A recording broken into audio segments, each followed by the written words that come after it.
morning and welcome to an all-new episode of Mystery, Murder, and Magic. Today's episode is pretty interesting and it's also kind of random, but that first story I'm going to talk about, I'm sure you might have already heard about it, but I still wanted to talk about it anyway, so let's just go ahead and get things started.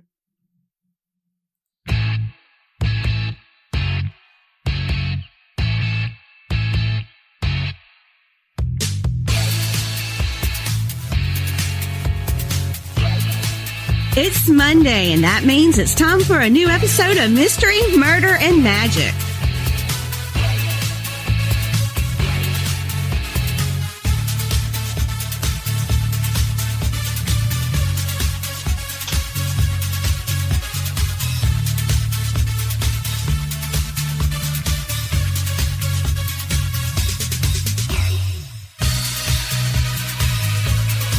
And here's your host,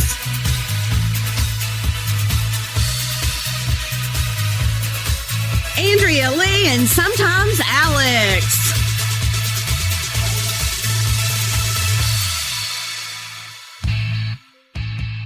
Alright, y'all, so I'm very rarely what you would call appalled.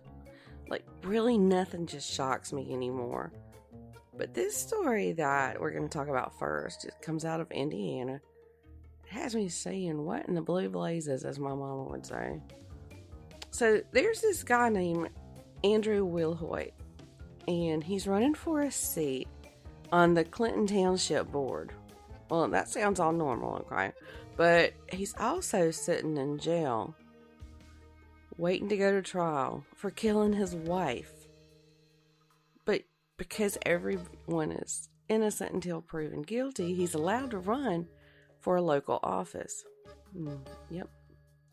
Apparently, back in March, police found the body of Nikki Wilhoit partially immersed in about 3 feet of water. Nikki is his wife. Well, about a week before her body was found, she had just completed chemo treatments for cancer, and she filed for divorce after 12 years of marriage from Andrew. Nikki was the mom of 2 children and a bonus mom to Andrew's child from another relationship. Now, her friends say that she was just one that could always make you laugh with a funny story, and people were just automatically drawn to her. So, what would lead a husband with political aspirations, okay, or any husband, but anyway, but what would lead him to kill her?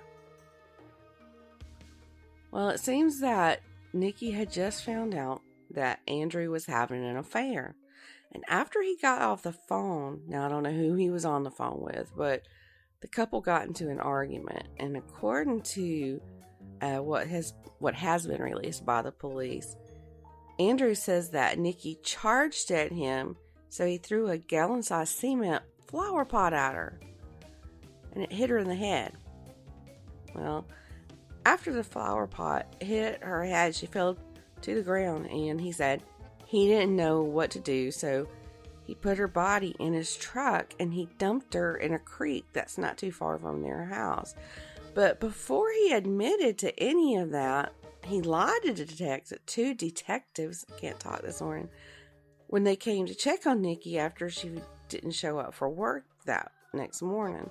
So Andrew told investigators that they had had an argument about an affair that he was having, and she decided to sleep on the couch that night. The next morning when he left for work, he didn't see her. Well, investigators also found blood in the couple's bedroom, which Andrew explained was from some scratches that Nikki had in his bloody nose. But along with that, with the blood, investigators found Nikki's phone, her purse, and her vehicle all at the family's farm. Now, I'm just going to assume that he was already running for position on the board, but he continued his campaign after he was charged and arrested. And like I said, until he's proven innocent, or proven not innocent, he can still do that. Now, last week, that town had their primaries, and Andrew won enough votes to move on to the election in November. But his trial is scheduled to start in August. So if he's found guilty before November, when the elections are, he'll lose his right to continue to run for election. And there's a lot of unknowns in this case, and I'm sure more is going to be revealed at the trial. So this will be interesting to keep up with. And as always, I will update once more is released on this case. Now, something else that I'd like to talk about this morning is something that I read over the weekend, and it's totally unrelated to what I just talked about.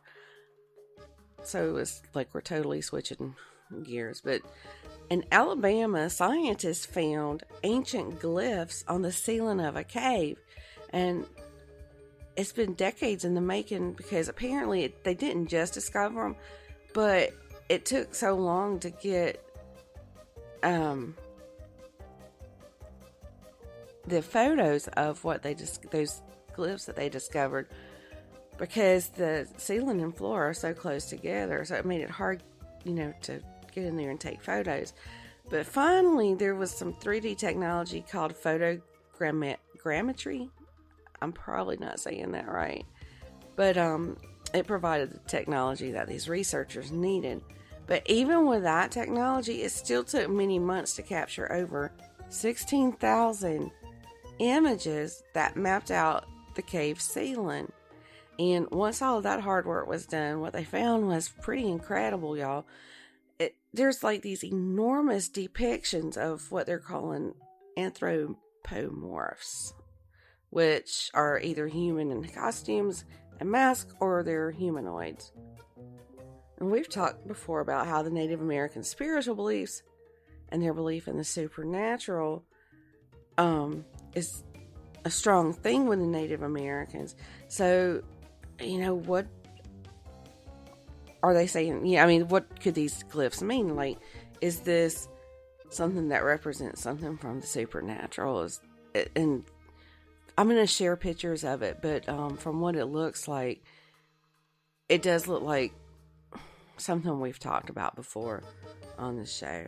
But like I said, I'm going to have a photo in today's episode description. But anyway, what they're described as looking like is they're having like these square shoulders, and they're ghost-like in appearance. They wear headgear, or maybe not headgear. Sorry about that. My mind has like totally lost it. But